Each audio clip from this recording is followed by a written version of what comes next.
Hey, good morning to those of you out there on the West Coast. Good afternoon to those of you here on the East Coast with me.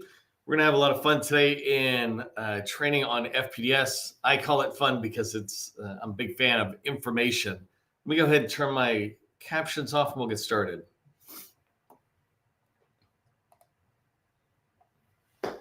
In today's training, we're going to continue this series of FPDS topics that I'm choosing. And today I wanted to share 10 tactics, tips, process steps you can use within FPDS to be able to have the most success in there about managing the data, using the data, etc. FPDS, if you're not familiar with it, it's where you can find pretty much all the contract information over $10,000. So anything the government has bought that's over $10,000 that is not in the classified arena, think CIA, etc. That's all in FPDS. And so it's where you can find this data. You can access FPDS data from other tools like SAM or from USA Spending, et cetera.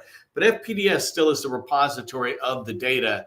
And so I'm a big fan of it. I like it because it's like a big, huge spreadsheet of data about what my buyer, the government, is buying. FPDS, the reason I say it is so powerful, again, is because it is the source of contract information. There's a lot of tools out there that help us analyze the information and to be able to do something with it, put it in pretty pictures, all those things that could be valuable to us. But information and decisions we make from that all come from the data. And FPDS is that source or the source of record for contract data. And one thing I wanted to share with you as I go in, I don't want you to just take today's training to learn about FPDS. It's not enough that you learn about FPDS, that you learn how valuable it is, that you learn about some of the ways I use it, and I recommend you use it. What I want you to get out of today's training, and really any of my trainings, but on FPDS in particular, I want you to master FPDS as a skill. The same way you should master how to send out emails so that they get opened by federal buyers, how to use Google to find the information you need in order to research customers, federal customers, to do more business. And so these are skill sets, and you don't want to just learn how to do something. That's the knowledge of FPDS, for example, learning all the ins and outs of it. I want you to master it, and that means follow along with me today and then keep practicing and using it every day, 15 minutes, 30 minutes a day, until at some point you realize it's like, wow, I own this tool. That tool works for me when I need it to. So that's mastering it. If you understand the value of FPDS, and we're going to be diving into it, put FPDS rocks in the chat. Let me know you're rocking and rolling with me, and we'll get going. If you don't know who I am, my name is Neil McDonald. I want to welcome you to the Federal Sales Training, where I provide tips for success in the federal market. I spent 20 years in the federal market as a small business owner after I got out of the Army. And since 2018, I've been teaching people like you that government contracting is not a secret. It's just a process. When we follow a process A to Z, we have repeatable, predictable results. And this is what I want for you in the things that you do within government contracting.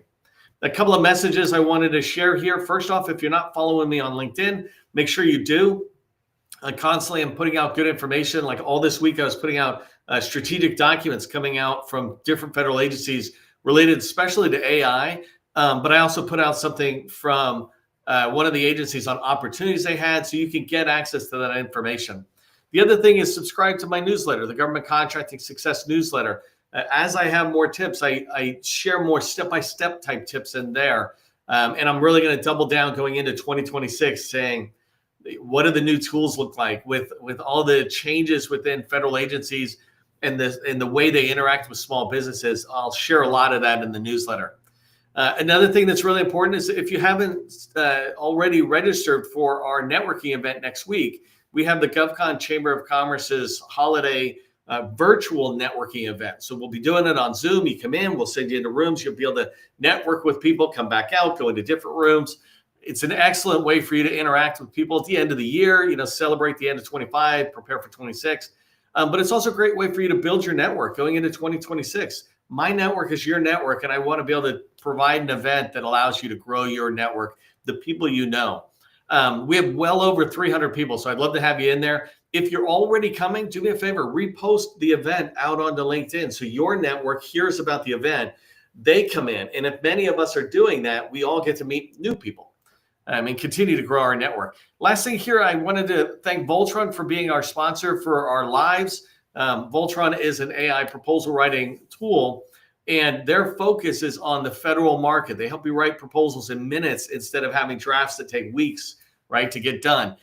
This is really spectacular. I really appreciate them supporting us. So throw a thank you, Voltron, into the chat.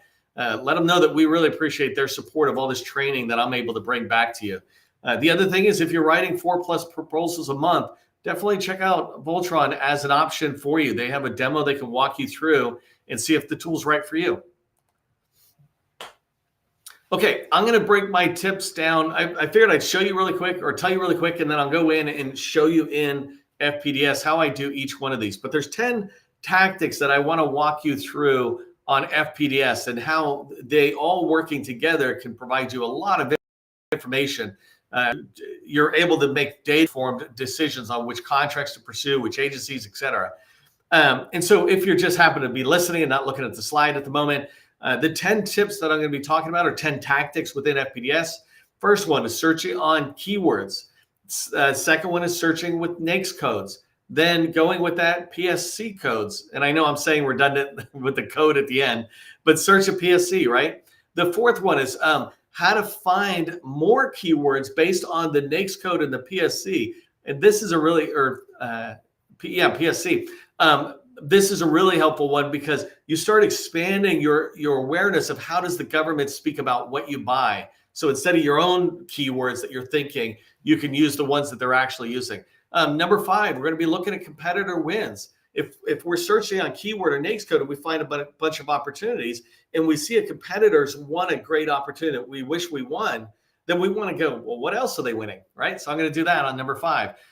Number 6, let's look at the set-asides. Which contracts out there have been set aside? If it was set aside before, maybe they'll set it aside again. Or I could look at it and say if an agency is setting things aside and I can see which agencies are really setting things aside, then maybe that's the one I target, the agency I'm targeting. Number 7, you can search on socioeconomic status of the contract holder, of the winner, whatever small business in particular has won it. One of my favorite reasons for searching socio status is not just small businesses, but finding contracts that were, like, let's say they're $50 million and below, but they're being run by a woman-owned large business. I like to go in there and find that and get in early and try to shape the acquisition approach with the contracting shop, et cetera, and say, well, it was already being done by a woman business when he set aside a woman-owned small business. Like you're able to kind of play that direction. And so there's so many ways to be able to use that data for whatever reason you're doing the searching. Number 8, I'm going to be talking about being able to use FPDS to search and understand the buyer themselves. So there's generally 3 types of offices you can pay attention to in data that's in DSBS or SAM or anywhere else, right? There's a funding office, there's a contracting office, so somebody who's paying for it, somebody who's doing the buying, that contracting officer, and then there's an administrative office who might be involved in there but not touching either one of the first 2. So I'm going to show you how to look at that stuff and do searching. And then contracting officers. I'll show you how you can find contracting officers that are, if you're trying to build a list. A couple of days ago, I did training and I showed how I built a list of 300 people for one of our subscribers in Call Plan AI to go after and start calling to do outreach into the VA. And over 100 of them were contracting officers. So I want to show you that. And then I'll follow up with tip 10. And that's going to be about searching on KOs or COs. And CO stands for contracting officer, right? Except for in the military, that stands for commanding officer. So we say KO. But searching based on a KO, if I find an opportunity I like, I'm like, hey, that looks good. Well, let me go see what else that contracting officer has touched. Maybe they're touching more similar opportunities that I'd like to pursue, but I'm just not seeing them. So it's a tactic to use FPDS to look at the data more. Okay, so that's what we're going to dive into. Let me go ahead and share my screen and start doing this. I'm going to go back and forth. Let me find my slides really quick for myself. There's FPDS, and I'm going to be going down these 10 tips I just said. So the first one, searching on keywords. The keyword I want to use is staffing. When you search on a keyword, the field we're looking for, and let me just say a new search here. The field I'm looking for it's a description of requirements field. See right there? And that's the only field that has a unique thing in there. So let's go ahead and say staffing, which apparently I've done before. I'm going to say staffing, and I'm going to look for information that's out there, right? I can show you how to do more and more searches, but right now I'm just going to sort date signed in here. And now I'm looking at all the opportunities that are coming out. And for today's training, I'm going to stick with staffing. Think about, I want to do recruiting services for the government, staffing, staff augmentation, temporary support. Sometimes we call it administrative support services, and really that's just staffing as well at different points. But staffing could also be medical staffing and bringing in subject matter experts. I even used to do this at the PhD level. And so staffing basically means when the government really is seeing it as you're bringing a body in compared to we want a solution to be built. That's a very loose way of saying it. So I'm sticking with staffing for today's training. And in here, I can start looking at what's in here. So let's look at, and by the way, I have no problem showing you company names and things like that. I don't gray any of it out because it's all public information. So I'm just picking the first one. I don't pick the first one because it's negative 350. I'm like, let's go ahead and move on, right? I don't know what that is, but generally it means the money's going back into the government. But let's just pick this next one in December 11th. So that was very recently. So recently they updated this. This is just funding only, but I'm coming in here and I'm looking down and I'm seeing this. This is exactly what I'm looking for, right? Professional staffing services for OBO, whatever OBO is at the moment. And some of you might be faster than me to see what it was. What's the office? Overseas Building Operations. So that's OBO. So it's staffing or professional staffing support services for these guys. And you can see the difference here, right? This is coming out of well, I'll talk more about the contracting shop. Maybe I'll leave this one open because it's such a good example. But I just use a keyword, right? And this is a really helpful one. I'll do one more as I come down. These are zeros. So let me just pick this one here. So I'm looking for staffing. In this particular case, I might be looking in here because I'm trying to find contracts that are going to expire that I can start pursuing. Here's a contract. This one's perfect. $7 million contract. It was 5 years ago. The contract was awarded. It's expiring now.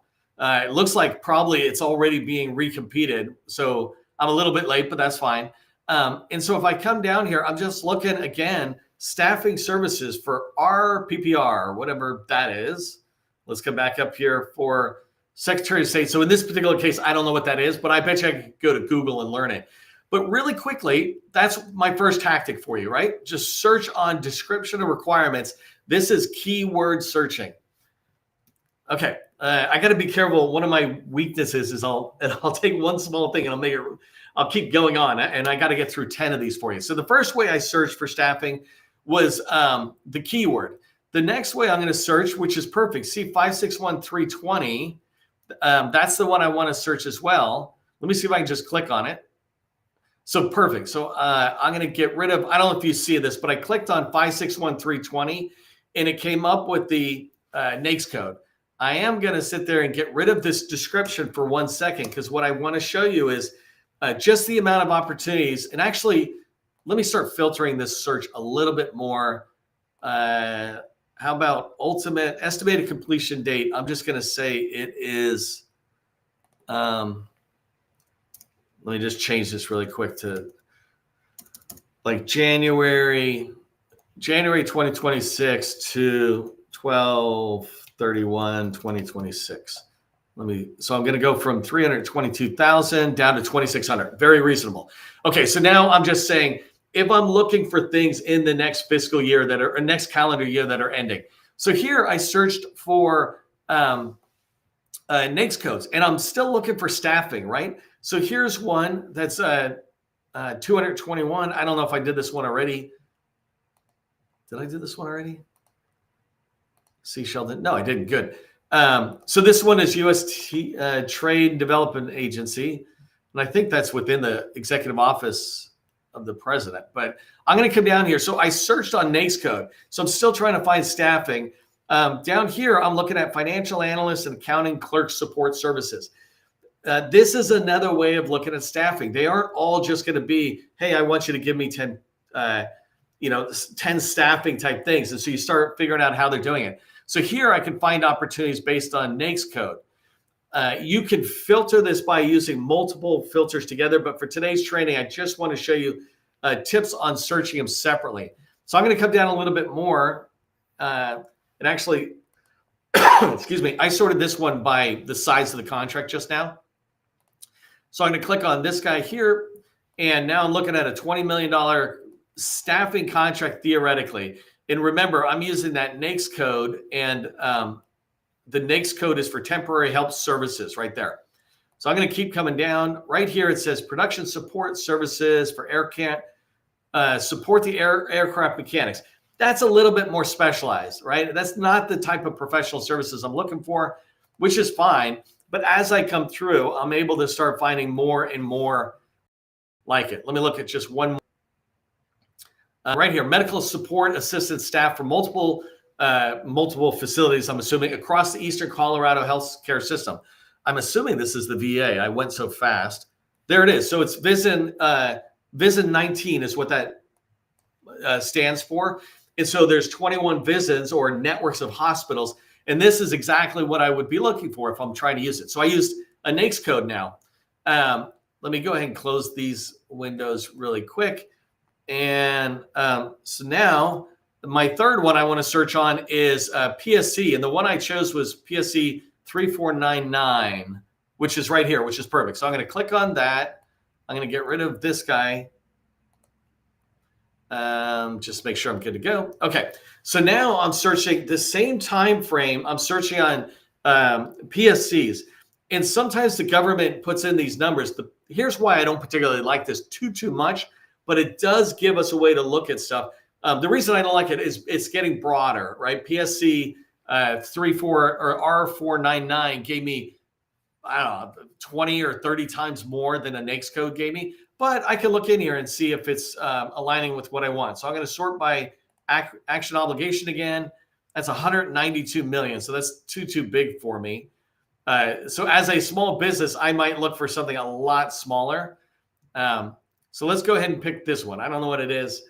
But I'm just trying to come in and go, can I find staffing? And I'm showing you another way of searching in here separate from others. And so here it's professional, scientific, technical support services. That's really generic, and that's probably tied to a really key requirements. I'm going to click on one more that's just looking at this. This is behavioral health information services. So you have to find out whether a PSC code works for you, right? But the reason that one's a little bit more challenging is because a lot more stuff gets dumped into it. But what I'm doing though is I'm trying to search on. Actually, I'm going to click on this one because it says legal support. No, I already looked at it. What I'm trying to do is to find different ways of looking at the data based on what the government is using to say they're buying what I'm selling. Right. And when I looked at those opportunities that were pure staffing, the PSC code they used was R499. All right, let me move to the next one. So the next one is one, let me see if I can back up here. That's still PSC. Trying to get back to that NAICS code I had. Nope. So let me just get rid of that, and I'll put in this NAICS code really quick, and I'm going to change it to 561320. Wait 1 second. 561320. If I do that, I'm back where I was at a minute ago. And the next tip I want to give you, number 4 here, is using a search on a NAICS code to find other keywords. So I'm searching for staffing, but what else are they writing down that I might be able to look at? So an example is, let me click on a couple of these really quick. Hold on 1 second. I'm going to sort this. I'm going to click on that guy. I'm going to click on, is this a different guy? This guy, and some random one down here. Okay, I just pulled up random ones really quick. And so what I'm trying to do, this tactic that I'm teaching you is I'm searching for staffing, but that keyword has limitations. They only use it so many times. But the government buys staffing support services using a NAICS code as well. So now when I search the NAICS code, I'm trying to go into this description field right here and say, well, what other ways are they basically writing staffing? So I might search for, here it says support services. That's too broad, but I might search for, let's say clerk support services as an example. If I did that, hold on one second. Let's just see for the fun of it, how much they got. I'm putting this keyword in if I do this correctly. So here it was just 96. There's not a ton of them that they have in there. So I can already tell it's not probably a big one, but let me just pull up one really quick and see what I get. So here's medical administration support services. Is that the same as what I just had? No. So here's financial analysis and accounting clerk support services. And because I saw that word, I'm like, oh, let me search for that as well. This begins to build my body of search terms. This next one, I'm going to scroll down here again. So remember, I'm searching the NAICS code, and I'm looking at the description based on the NAICS code to see what other keywords I can learn. This is a tactic. This one here, I can look at the description. It's just too convoluted for me. Mechanic, supervisor, I don't like it. So I'm just moving on, right? I just know I'm really looking for more administrative type support services.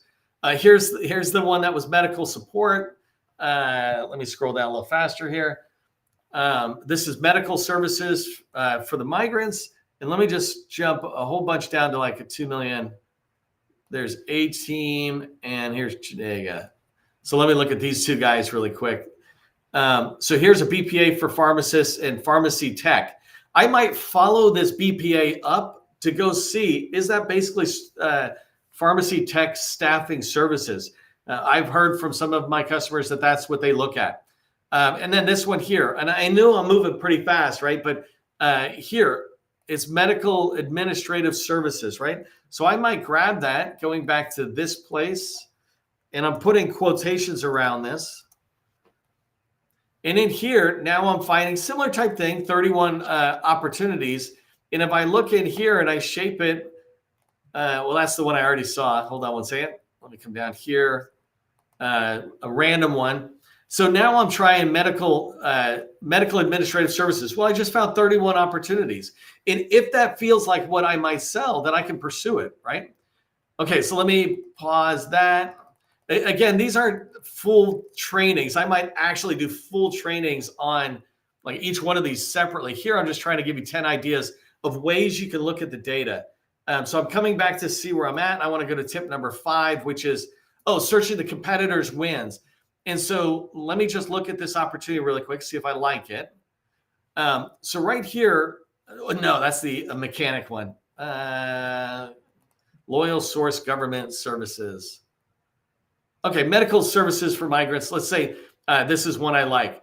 I can search on this company by taking their UEI like that and going back to FPDS. I can just put it right here in the beginning. There's many ways you could have got here. I'm just going to type it like this for 1 second. Actually, that's not going to work for me. Hold on 1 second. Sorry. Where are they? Loyal source. If I click on loyal source like this, now I can just see the wins that they have done. Let me close this stuff out. So I just clicked on their name. And when I clicked on their name, it shows me what else they're winning. And so now I can start, let me sort this by date signed. Now I can see what this company has won, and I can start looking back and go, here's some other contracts, and they're all kind of with the same place. And so I avoid the U.S. Custom Border Protection because I already looked at that. But here's one in the Army, right? Let me go look at the Army one and see. And I don't know what it's going to say. I'm looking at this live with you. But here I see optometry services. And this is basically medical staffing. Remember, I'm still just trying to pull that in. And when I look at optometry services, 241,000, I can start figuring that out, right? One single provider is going to be at that level. So these services are pretty interesting, but I can start pursuing more and more opportunities by looking at a competitor. Here's another one. These are all Army. So it looks like these guys have won 2 contracts. Sometimes you can go in and you can find competitors have won a lot more. But that's one tip is let me next code this and get rid of that. Okay, that's one more, right? It allows me to look in FPDS and follow my competitor through and see what they have won.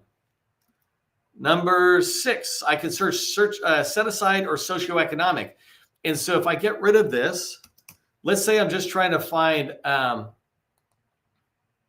going to add in a new field here. And this one is set aside. No, what is it called? It's type set aside. Hey, type of set aside here. And let's say I'm looking for 8A. Let me see if I can do sole source. Okay, hold on. Back this up, 8A. So if I do 8A like that, and I come in and I look, I'm just trying to remind myself the type of set aside really quick. Hold on one second. So this is 8A competed. And if I'm looking for opportunities that were set aside to 8A, now, and did I get rid of my dates? No, estimated completion next year. So now I'm looking at 4,000 contracts that the estimated completion date is next year, right? 2026. And that were tied to 8A small businesses. This is huge. And you can start narrowing it down and saying just within HHS, right? Here's 276 opportunities that were at HHS. You can start figuring it out and filtering it more and more. But if that's the type of search you're looking for, forget about staffing for 1 second. You're just saying, I want to pursue every 8A opportunity I can at HHS. That's how we did it, right? We set up type of set aside is 8A. All right, that was set aside for, so that was set aside for businesses that are, for contracts that are set aside to 8A. If I get rid of those two really quick, now I can come in and say, show me socioeconomic. This is another field. And I know I'm blowing through fast. The idea is you're going to go learn on your own. Socioeconomic indicators. This one here, if I do 8A, so now if I'm looking at this and I'm looking at contracts that are expiring next year, I'm just leaving that there. And I'm saying that are won by 8A small businesses. Well, there's 53,000. And by the way, that doesn't mean there's 53,000 entries, because there could be option years that are all totally ending up at the end of their contract next year. But still, it's thousands and thousands of contracts in there. So I begin to use that as a way to then add more filters to find the work that's aligned to me. But the other thing it allows me to do, if you look on the left-hand side, I can figure out where are 8As having the most success. If I zoom in here, you can see Department of Army dwarfs everybody else. 8A businesses, one way or another, are in there succeeding. And then you can see where it significantly drops once you get out of the DoD, right? The State Department was pretty huge for 8As, but they're doing less well as an agency now. Okay, so that was number 7. Number 8 is the contracting office. And let me just pull one up really quick. I know my time is incredibly tight here, but contracting office, right? I can come in here and look at the contracting office ID, and let's just say contracting office agency name. I'm going to grab the code instead, right? If I come back and I say, I want to find everything at APHIS, then I can search on that field. And that field, again, if you just come over here, you add a search and you say contracting agency ID, and I put this in and I search. And now I'm looking at 84 opportunities that are just within that agency. And the last one I want to show you is when you're inside and you're looking at an opportunity, you can find the KO, like this person, Bonnie Simpson, right? I can find that person. I can go, well, what else are they buying? And if I just go like this and come back out to this main search and hit the email in there, well, now I'm looking at the 1,000 contracts that Bonnie has touched over the years. And I'm able to sit there and move forward on them. I know this is a really rapid way of going forward. You can watch the replay. What I was trying to share with you, though, is just 10 different tips. And there's many, many more that you can go into on how you can use FPDS for your success out there. Here's the 3 things I want you to remember from today's training, because it is a lot, and it's hard to remember everything in the middle. But the 3 things I really want you to remember is that FPDS is the source of contract data. That's where you go to learn who the buyer is, what they're buying, and who has won what you wish you had won.